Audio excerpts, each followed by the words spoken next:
Thank you all for coming to this conversation we're having about, hosted by CERA, which is Labour's Environment Campaign. And I'm really proud to be one of many, many, many, I think over 120 or something, Labour MPs who are a member of CERA, which just shows the sort of commitment of the party and the government and the movement to the environment and the climate and the energy objectives that we have.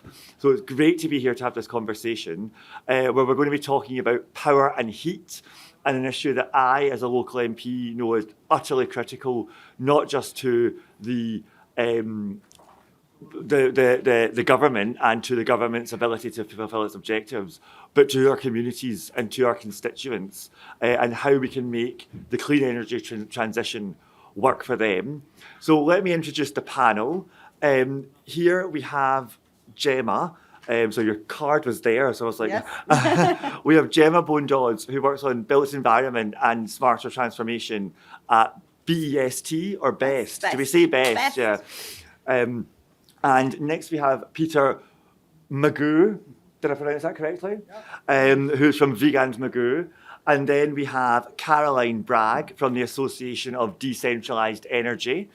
I'm going to hand over to the panel now and ask them just to give us sort of roughly 5 minutes of their thoughts on power and heat and what we should be doing about it. And then I'll be opening it up to questions from the floor.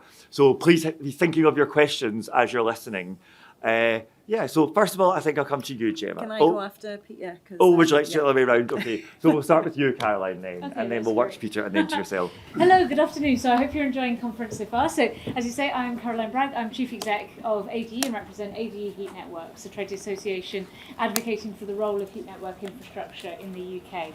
I think firstly, let's contextualise it in terms of where this government has got to over the last sort of year or so that it has been in power, and the big areas of discussion in its energy policy. There are two main things I think it's important to pick up on. The first is that this government wants to have a new discussion on the role of community benefit and the role of communities within the kind of wave of new infrastructure that we need to build. The second is we need to get bills down. So how do we look at that across power and heat as we look at it today through decarbonisation?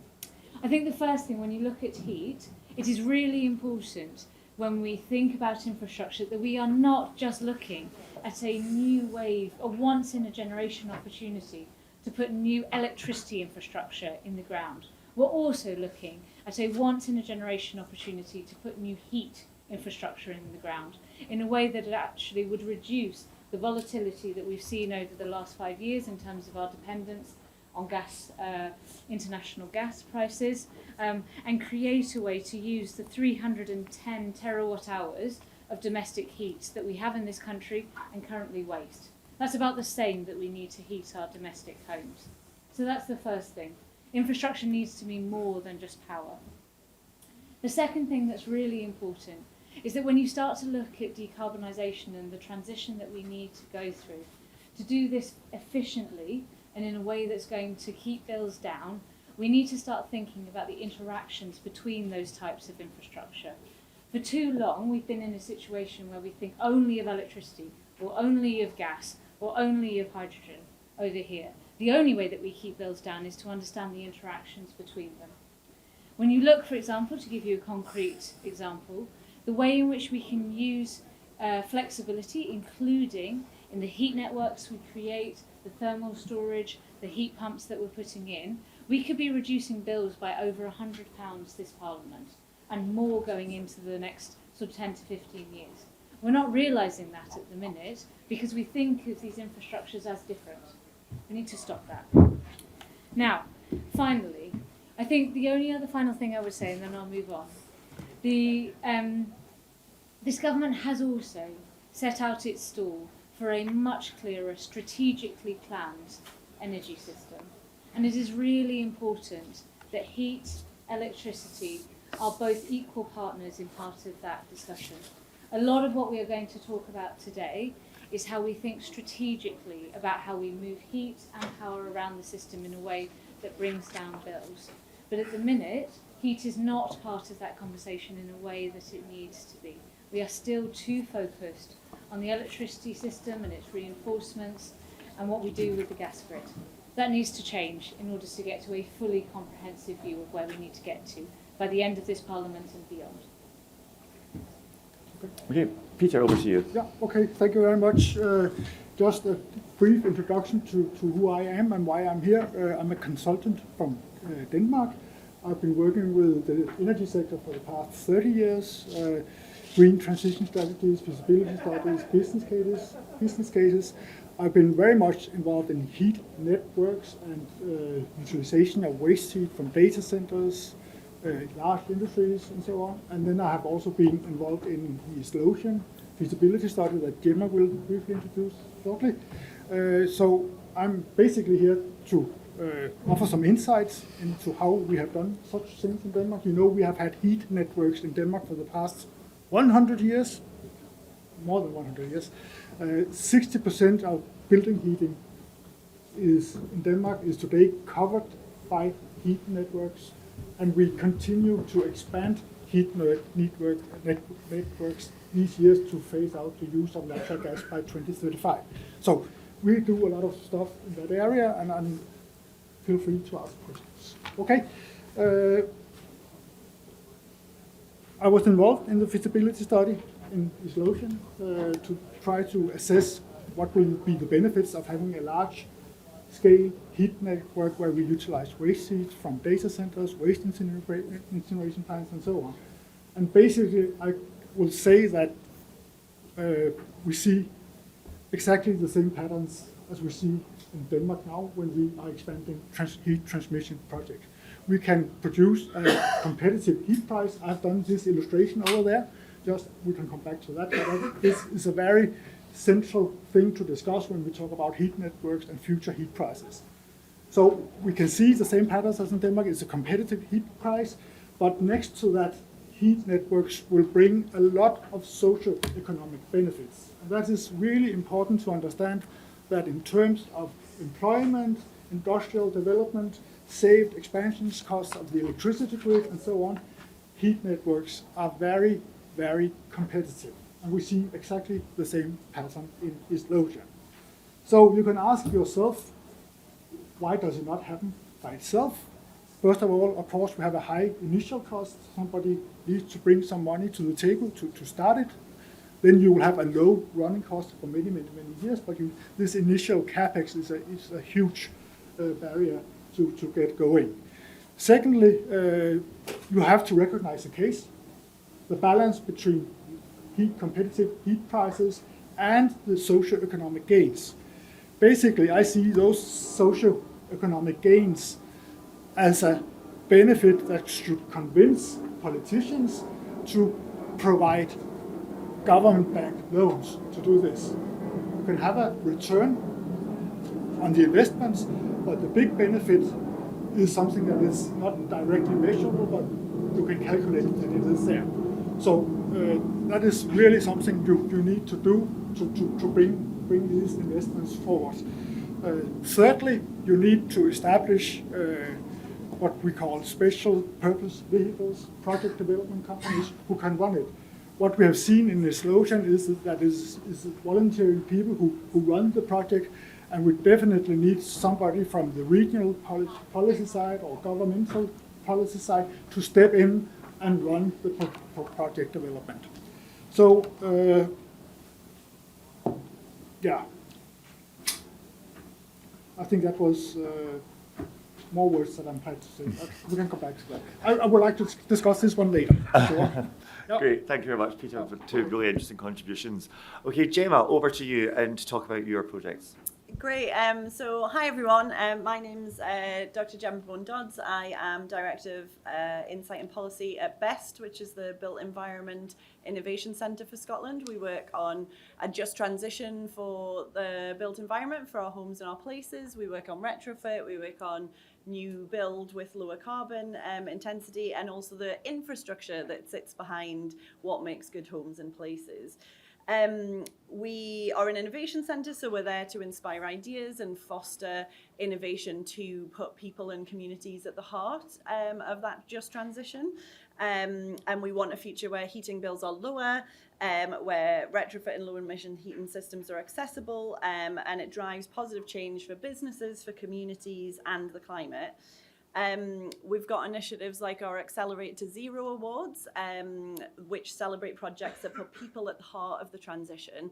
And East Lothian Heat, which as I'm voluntary chair of that charity, is one of those projects. So what we are is a flagship community-driven but infrastructure scale project to deliver a heat network that utilises the sources of waste heat that we have in East Lothian. So East Lothian is quite a rural area. So within your bags underneath your seat, you don't need to grab them now, but this is the report which we wrote based on the feasibility study that Peter and his team did for us, which was basically to say there's another one in the bag which has got the bigger map in. So I'm going to hold this one up for now. But basically, this is East Lothian. You've got Edinburgh over here. Now, Edinburgh, huge heat demand.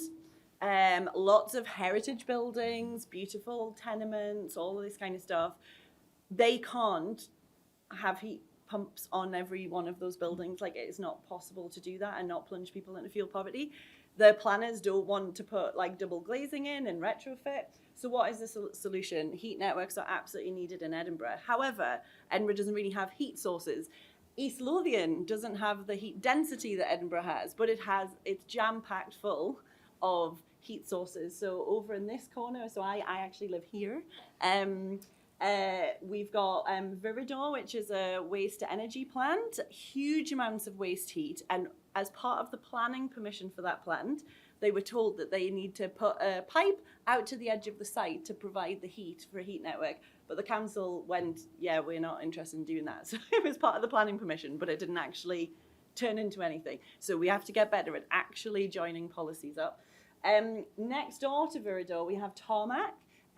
Tarmac being cement, one of the highest polluting industries that we have, one of the hardest to decarbonise industries, absolutely huge amounts of waste heat. So at the minute, all the waste heat from those two current industrial waste sites are just disappearing into the atmosphere, whilst people are cold, can't heat their homes.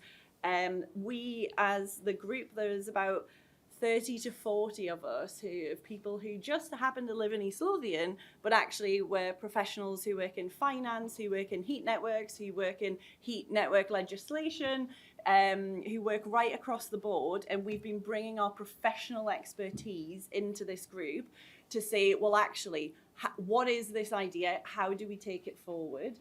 It's not just previous waste heat sites. It's also future waste heat sites. So there's the potential for a really large data centre. We should not, the UK government, the Scottish government should not build data centres if you're not going to use the heat from them to heat people's homes. It is not right unless you do that together. So we have to join up these policies. So our vision is where no heat is wasted and no home is cold. So I please recommend that you take your books away and read both of these. But what we need is basically, we've done the feasibility study. Peter has shown us that it's possible to do without any subsidy, because we haven't counted in any subsidy into the numbers. So we asked Peter very specifically to be very, very cautious about the numbers that we're putting in. So we've got 25% of the costs are for contingency. We have not accounted for any public subsidy going into it, and we're still coming out, because we're using these cheap waste heat sources, at a price per pence of heat of like 14 pence. Now that is nearly comparable to gas, which we reckon is about 11 pence, but people they would be buying heat as a service, so they no longer have those like boiler replacement costs, you no longer have those upkeep costs. So for the citizens, it's much better. And in total, doing it our way and doing it in a planned and strategic way will save £900 million on the alternatives for using air source heat pumps. So that's the savings in people's back pockets. That doesn't. The final bits I'll say is right now is that doesn't include the savings that this is going to have for the grid. So the points that Caroline was making. So we are right now doing an A/B test with SPEN. So that's the grid for East Lothian, Scottish Power Energy Networks. Now, they are building their investment plans between 2028 and 2033. What they're doing is saying, how much are our grid investment upgrade costs for East Lothian, which is a real point of curtailed energy. It's one of those kind of interconnectors that really we're turning off a lot of renewables in East Lothian as it currently stands, and we're building many more renewables. That all costs our energy bills. So the A/B test is if we don't have a heat network, and if the predominant technologies are going to be EVs and heat pumps, how much will that cost? And B, what if we had a heat network and with tarmac? Tarmac is a material that they dig out of the ground. So at the tarmac site, there's a ginormous hole in the ground. Now, instead of just filling that back in, what we can do is tank that out, fill it full of water, and instead of paying to turn off the wind turbines, we heat up essentially a big kettle and we heat that water, and we could have an interseasonal thermal store. So if you've heard of Dunkelflaute, when there's no wind for periods of time, this is a real resilience play. It will save us on curtailment costs for not paying renewable operators to turn off. And it will save on, we think it will save on electricity grid upgrade costs. And it will provide cheaper heat, because we're going to be buying heat at a really cheap price when there's lots of energy available. So it's a win-win-win, but it only happens if we see that the energy system is not just power, it's power and heat together, and if we come together. And so my ask, I think, and what I want to talk to you and others at this conference about is, GB Energy is something that Labour have done right to create a vehicle that can do things that wouldn't happen otherwise. Now, the problem that we have is that this is a big project. So it's £1.2 billion to deliver heat to 100,000 homes, to take that heat, have a big transmission pipe that takes it from where it is to where it needs to be used. But it will create savings. And so I think that what we need to do is get GB Energy in as a master developer to help bring all of this together and work with the soon-to-be newly formed community interest company for the Lothians to bring that community focus and that not-for-profit focus for the heat network as well. Great, thank you, Gemma. I should probably have declared an interest before Gemma started speaking, because my constituency straddles the Edinburgh-East Lothian border. So I have a sort of constituency interest in that working. And now I'm going to, before I open questions to the floor, I'm going to abuse the privilege of being chair and place one myself, because I think that if you look at what is happening on the drive to net zero and clean energy by 2030, the sort of, first of all, do you guys think it's possible that we could actually achieve net zero, but do so without seeing a substantive reduction in people's energy bills? And if you do think that, what does the government need to do on community energy to ensure that not just the net zero, the clean energy goals are achieved, but we see substantive impacts on people's bills? So who would like to answer that question first? I'll start? Yeah. So I think it is definitely possible, and I think I completely agree with Ed Miliband that it is our duty to be optimistic about how we achieve this. I think the way you need to think about this, though, is that the cost base of our energy system is changing fundamentally, and really grasping that is the key to how we make this work and its impact on bills. It is completely true to say that the system that we are moving to, particularly around... Oh, sorry about that. I'm probably loud enough, eh? Hopefully people can hear me better. I think the first thing to say is it is true that we are looking at a system that will be driven by low marginal cost renewables across the board, right? But the real thing that is so important in getting this transition right is where the other costs fall, and how we manage those the most efficiently that we possibly can. If you look, for example, at, say, Ofgem's recent draft decisions over the course of the last 6 months, the network reinforcement programme that we need to 2030 to meet the goals of clean power by 2030 will add about £100 to people's bills by the end of this decade. That is substantial. We're looking at, for example, the costs of, as we were just talking about, the cost of constraints, as in turning off the domestic electricity that we have at our disposal, going from about 1.7 billion, as they are today, to, at a good case, 4 billion in 2030. In slightly less good case, and these are official figures from NESO, 8 billion or above by 2030. These are real costs being put on people's bills as we speak, and create a situation where it will be nigh on impossible to get to the £300 reduction that we need in the next 5 years, and then to see reductions thereafter. For me, I think there's a couple of really important things that we need to do in order to make sure that that reality does not lead to the impact on bills that are going to lose us the net zero consensus we've built over the last 20 years. The first thing I think is we need the strategic spatial planning needs to be followed through properly.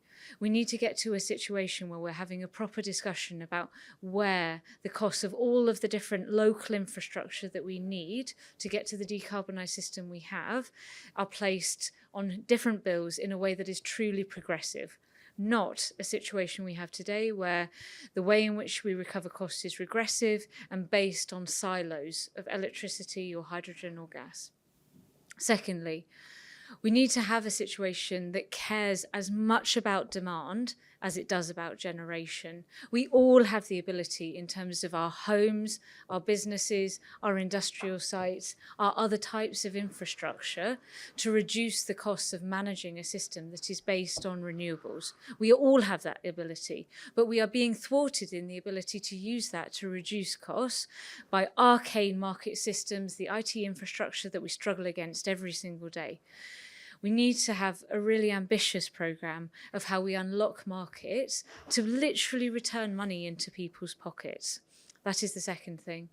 And the third thing, I think, truly, is that we need to have a really considered conversation about what a managed decommissioning of the gas grid actually means, how we are going to manage that on a local level, and who is going to pay over time to make sure that this feels and is in fact fair. Great. Thank you. Anyone else want to come in on that before we go to the floor?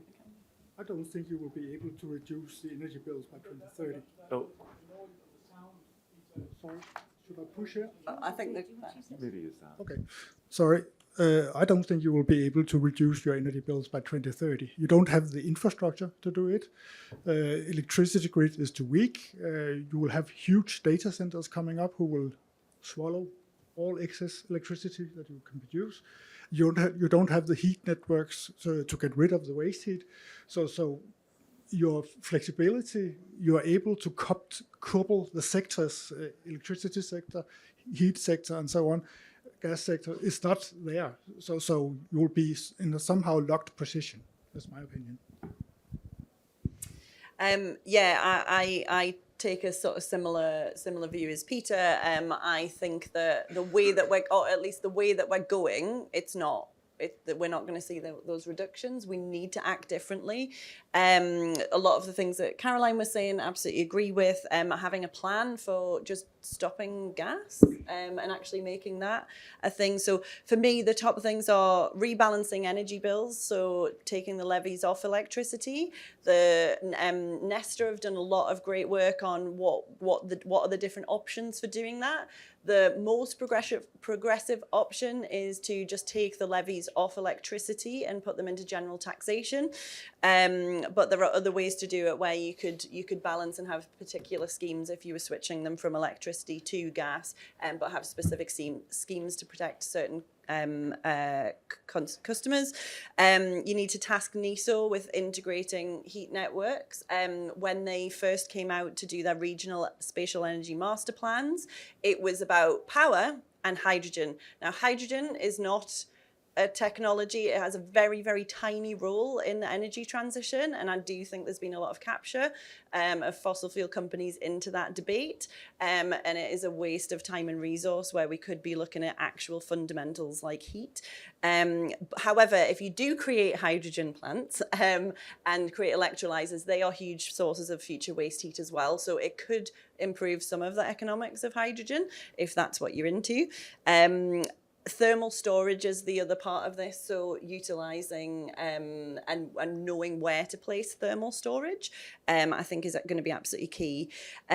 But two of the other key things are, in Denmark, I've seen so much stuff. So prior to working at at Best, I'm on secondment at Best from the Scottish National Investment Bank. So I've been involved in the space for the last 4 years, and I've seen so many pieces of work with like the Danish embassy about heat networks, and it feels like we've selectively learned about heat networks in the UK, where we're like, great, we can see how you've done it, but the economics of how they do it over there is they are municipally owned and they are not for profit in their legislation and in their regulation. It doesn't mean you don't have companies like Peter's who are, private, that operate, that make a profit, and SAV Systems, they make a profit, they have a business, it's a profitable enterprise, but it means what happens to the ownership of this over the long term, and where do the profits go to? And so largely in Denmark, a decision is made after every year to go, right, do we reduce the costs of people's energy bills next year, or do we have some more reinvestment costs? And you decide what to do with the profit that comes from the networks, and that brings more power, which I think is what GB Energy wants to do. It's just they've never applied that to heat. It's always been focused on power, but I have seen the shift in that in the strategic letter. So I do think there is scope to use that opportunity to do something fundamentally different, because when we built the gas network and when we switched with the town gas, people didn't pay for it through their bills. It was paid for as a national infrastructure project. And I do think if the aim is to reduce bills, we need to think about that. The other big cost, because it's a very capital intensive thing, heat networks, is the cost of capital really determines how much your heat ends up being at the end of the day. So actually, so much is there. GB Energy is there to invest. National Wealth Fund, they invest for local councils who want to set up heat networks. The infrastructure's there because they will invest. They've got a price that's lower than the Public Works Loan Board. So we've got all the right things there. We just need to weave it together and bring heat and energy together and look at it as a holistic energy system, because that's the energy system of the future, and that's where you're going to get your bill reductions from. So. Great, thank you. Right, so I'm going to take questions from the floor. Please raise your hand, and if you could introduce yourself before you do. The prize will go to the person who asks about the bar chart over here. Right, okay, yes, a guy over here. Hi there, yeah, I'm Matthew from Edinburgh, and I live in one of those tenement blocks you talked about, Gemma. It's not actually a very big tenement, but some tenements in Edinburgh have got 12, 16 more flats in them. When I think about heating my flat, I do think that a heat network is the obvious solution. But in the end, you need the investors in a scheme like this needs some certainty. And in the end, it presumably depends on individual flat owners deciding, or maybe tenement by tenement. So how do we how do we make it either so ridiculously cheap that everybody decides that's the one for me? Or what kind of powers do we need? What kind of municipal ownership gives people a reassurance that actually this is the solution? Because unfortunately, ownership is very, very fragmented in the old town and new town of Edinburgh. Shall we take questions in groups of 3, I think, and then we can share them among the panel? So I promise this isn't showing Edinburgh favouritism, but we'll go to Sarah over there. You could say Lothian, and that wouldn't sound so bad. It's just, how do we get the money in to get this to happen? Because Edinburgh and Glasgow councils are looking at, could we have municipally owned heat networks? But how do you have the authorities' capacity to do this? They don't have the money. They've got 1 staff member each, because the Scottish Government required all local authorities to do a heat strategy. So we've got the heat strategies, but how do you get the investment to make it work? If it's new build, Vattenfall, Midlothian owned, that all worked. But how do you do it in the rest of the country? Where's the money going to come from? Is it going to be Scottish National Investment Bank, pension funds, or GB Energy? But how do you do that everywhere? Or do you do people leading on it to show how it works? Okay, thank you, Sarah. And then there was a third question here. I really hope you're not from Edinburgh and the Lothians. Possibly worse. I'm from Bristol and have lived for some years with pronouncements that the only way to decarbonise the city is like this. And we put together the City Leap project and brought in 400 million in funding from Vattenfall. And I've been watching things going and looking at East Lothian and thinking, God, I wish I lived in Edinburgh because I'm not sure about what's happening in Bristol. But going to meetings, I went to a meeting recently and the heat project was there and they were saying blah, blah, blah, blah, blah. And we're selling heat at, and when we asked about 4 times, 12.4 pence a unit. And it turns out that commercial buildings aren't thrilled about buying heat for far more than they used to pay for gas. The latest news is that Vattenfall are pulling out and, quote, there's no money in it. So I'm really hoping that East Lothian's going to work, but I'm a little bit not convinced. And I don't see the point in doing projects that sound great if we're going to be attacked on pricing and so on. So it's really, this is a big question for me because it looks to me as though Bristol is going belly up at the moment. Okay, thanks. 3 really good questions there. So let's hand over to the panel for those.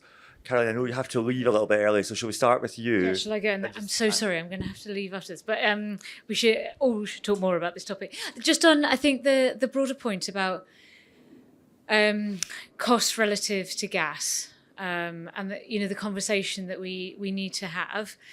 I think there are 2 things here, right? The way I feel about it is we should be crystal clear at the minute that the way that we price gas is not its fair value, right? We have literally just come out of a gas price crisis that has left millions of people in debt. And created an enormous economic shock to this country. It would be a shocker if we go through that, forget about it, and then carry on. We also don't cost any of the carbon that relates to the gas generation that we use in this country. That is not to say that gas prices are not so high that they are also...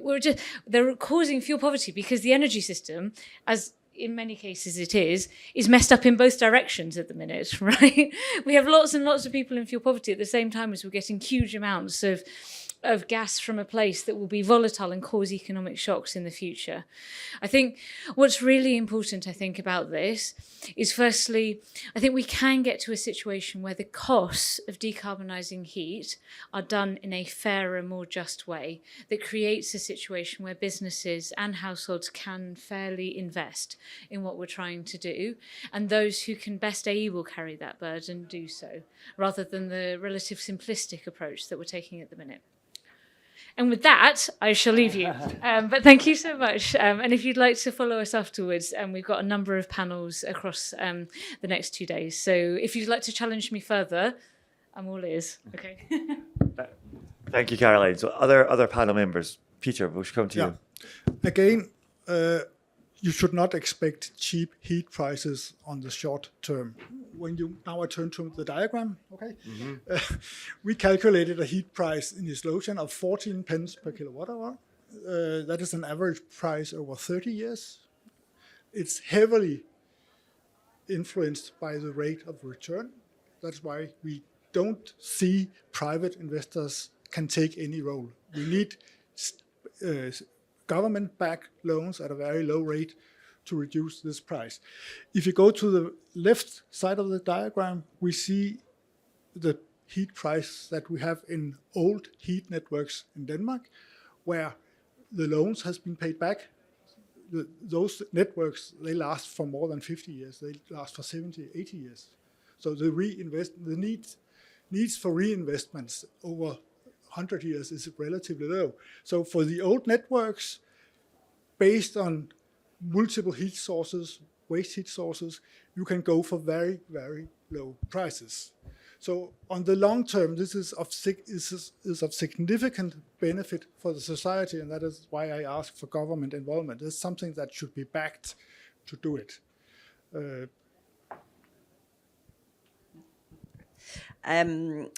So just to keep on that one first, so what we looked at in East Lothian, so as I said, we've come up with a heat price of 14 pence per unit. So that includes the boilers, the connection costs, everything, right? So there's no extra costs.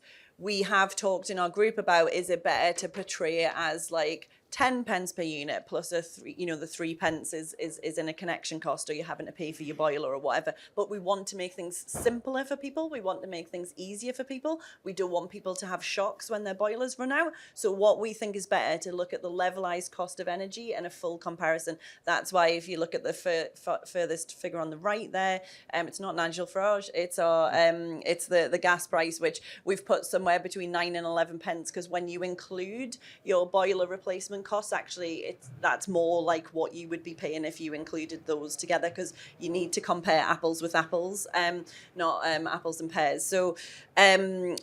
But we are working in East Lothian to talk to people who will connect. So for example, the housing associations, they've said they will pay the £5,000 connection cost, which is basically the cost of your heat exchanger, which pops on the outside of your house. It's also an easier transition than an air source heat pump. You largely can come along, pop out your boiler, pop in your heat exchanger. Like, it's much simpler. Change a couple of radiator valves. Like, that's it. It's much less disruptive for people. And because the housing associations would pay that cost for their customers, Peter worked out that would straight away give those customers, they could go on a different tariff where they would get 2 pence off the cost of their heat. So then you've gone from 14 to 12. Now, what also happens if we get some subsidy into that mix, if we get, there might be all of the customers who are in fuel poverty, maybe they get a £5,000 connection fee, because at the moment we're paying £7,500 for air source heat pump subsidy. A £5,000 subsidy will make government money go a hell of a lot further, and it will reduce the price for the whole thing. So 14's where we're starting. The conversation now is, how do we get that lower and lower and lower? How can we do that? The investment question is also the problem that we really have, and I'm seeing this right across the board. So I'm talking about working at the Scottish National Investment Bank, looking at those kind of alternatives. The biggest problem that we have is we've got a revenue problem. When we left the EU, we left the structural adjustment funds. Now, structural adjustment funds were things that went to councils largely to build those new projects, to figure out how to do stuff. And how they arrived was largely 20% upfront for grant to get a project officer, to pay for feasibility studies, to work out, what is this project? How much will it cost? Who will it benefit? When we left that, we have missed that completely. And actually, when I look at the big numbers for National Wealth Fund, when I look at the big numbers for GB Energy, having sat at the bank, I'm looking at it going, kind of good luck finding those projects, because they don't arrive out of thin air. And for me, it's a revenue problem that we have to unlock this. It's certainly our experience in East Lothian Heat, where if you counted up the amount of money, if you'd have paid all the volunteers involved in this project, it would be 200 grand at least. And we spent 100 grand on the feasibility study using community benefits money from renewables to do so. Thank you, East Lammermuir Council. So, there is another way to do this. But we have also had, I do think we want substantial public money in here, but I also think there's a huge opportunity to bring the right kind of private finance into this. So we've had conversations with investors who are interested in East Lothian Heat specifically because of the community angle, because they basically think that government's not trusted particularly well, private companies, especially energy companies, are not trusted particularly well. If it's actually built for the community, then people will be more likely to sign up, because it's your thing, right? Like, you own it, it's ran for you. So private investors are actually quite excited by this idea. And in Scotland, yes, we've got the Scottish National Investment Bank, we've got National Wealth Fund, we've got GB Energy, all of whom are offering kind of competitive rates. But we also are working with, there's a new organisation called Transition Finance Scotland. It's being incubated in the Green Finance Institute at the moment. And we're talking about how can we work with them to look at how investment might work into East Lothian Heat to sort of bring it forward. And they've got, the mansion house reforms, the institutional investors, which is where you're going to get your really low cost of capital kind of coming through. If we can get the public money in at the beginning, the revenue money to work up the project, then you can bring in the right type of finance sort of further down the line. So, yeah. Great, thank you. Okay, next round of questions. Here. This microphone's coming. Thank you. Hilary Knight, Arundel and South Downs. I am involved in Community Land Trust in Arundel, which was set up about affordable housing. And then out of that, after a few years, I became a national trustee of the CLT network in England and Wales. And I'm conscious that there is certainly a project. I've seen the case study in East Anglia Energy, all very exciting. But this time last year, long-term Labour Party member came to conference and went to all the housing fringe meetings to try and join up my social housing decades background with CLT agenda. I have to say this year, it's much more encouraging. There it is, local ownership, community benefit, whereas when I'm going to the meetings about Build Baby Build, hopefully there will be some space, but it doesn't feel such a big opening. But particularly just really it's putting it out there. For example, if there are other people here from Sussex in the campaign for mayoral elections and so on, this is potentially really exciting stuff. But I only joined Syria yesterday, so new welcome. girl. Don't know where the question is. Good luck. Get at the back here, yeah. Hi, thanks. I'm Stu Horn from Energy Saving Trust, and we're part of a consortium that delivers Local Energy Scotland, which delivers sort of small-scale community energy, community benefits, which hopefully we're going to see sort of spread across the whole of GB through GB Energy and the local power plan. And my question, primarily at Georgina, but I'd be really interested in other views, is how do you marry those small-scale community energy projects with the type of really big infrastructure that Georgina's been talking about? And so how do you make those two things run together and bring benefits at both those levels? Yeah, absolutely great question. And then we had a question down here as well. Yeah, I don't know if it's a question, but just to very strongly agree with what you said, Gemma. So I'm Deputy Leader and Cabinet Member for Net Zero at Brighton and Hove City Council, and we've got quite a big sort of decarbonisation project pipeline. And I think, where we're at the moment is exactly that gap of being able to develop things from something that looks like it might be a good idea on a piece of paper to something that you can actually take forward for investment. And so I suppose the question is, in our case, we're at risk of the very obvious, high heat load, city centre heat network type projects getting investment because they're relatively, it's quite a strong business case for those. And then we're left with all the much harder to do stuff like the energy retrofit and stuff. So it is how do we package all this stuff up to make sure that the difficult stuff with a low return gets done at the same time as the easier stuff with a potentially high return. Great. How many more questions do we have in the room? Anyone?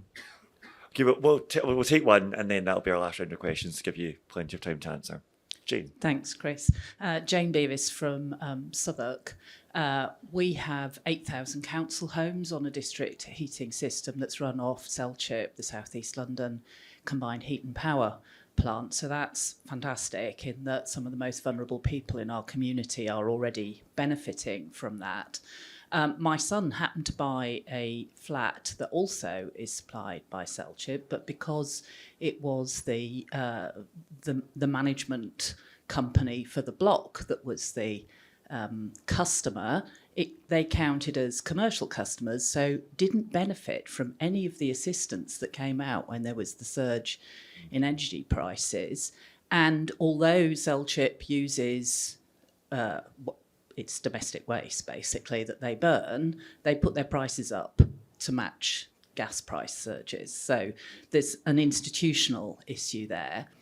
Elsewhere in the borough, there are long-standing district heating systems from post-war rebuilding, which are now in their third generation because they've run the first solid fuel boilers, then gas boilers, and are now getting ground source heat pumps as part of the solution, which is fantastic. But as a council, the finance problem was they can't put money aside during the 30 years, and then they have a crisis of funding. And so in the 3 years it took to get that funding together, the top 10 floors of the tower blocks didn't have heat and hot water for parts of the winter. So it's not the technology, it's the bureaucracy that's the problem on these things. How do we solve that? Yeah, really important point there. I've got some constituents who are on a heat network in one of the sort of less affluent parts of the constituency, and because heat networks aren't covered by the Ofgem price cap, they saw their bills go up by 400%. And you can imagine the impact that has on them, like as individuals, but also on support for heat networks and the energy transition. Yeah, it's a really, really important point there, Jane. Okay, over to our panel to answer those sets of questions. Yeah, I mean, starting with the last one, I mean, that fairness point, it's something, that we've talked about, like what is fair for the heat network? Is it fair for it to be always cheaper than the price of gas, but follow the price of gas? Is it better to just take it at cost and share that cost out over the long term to give a reliable, consistent price? Maybe, Peter, you can say a bit more about how it works in Denmark, because I think that would be really helpful. But I do think it's worth noting that in the Netherlands, they had a bit more of a free-for-all of like a private sort of developer and private setting those things.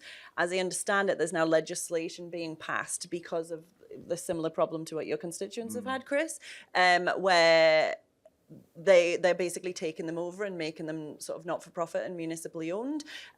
We need to look very, very carefully. This is a major infrastructural change. We have to get off the gas grid. It takes planning, it takes talking through and looking at other places, avoiding their mistakes, but being bold to do so, because it's much easier to go, well, let's make this a nice private market for private developers to come in and deliver our heat because it takes the money off the public purse at the beginning. That's not the right thing to do. The right thing to do is to say, how do we build this in the best, most efficient way? And how do we utilize the power of the state to do so for the long-term benefit of the nation?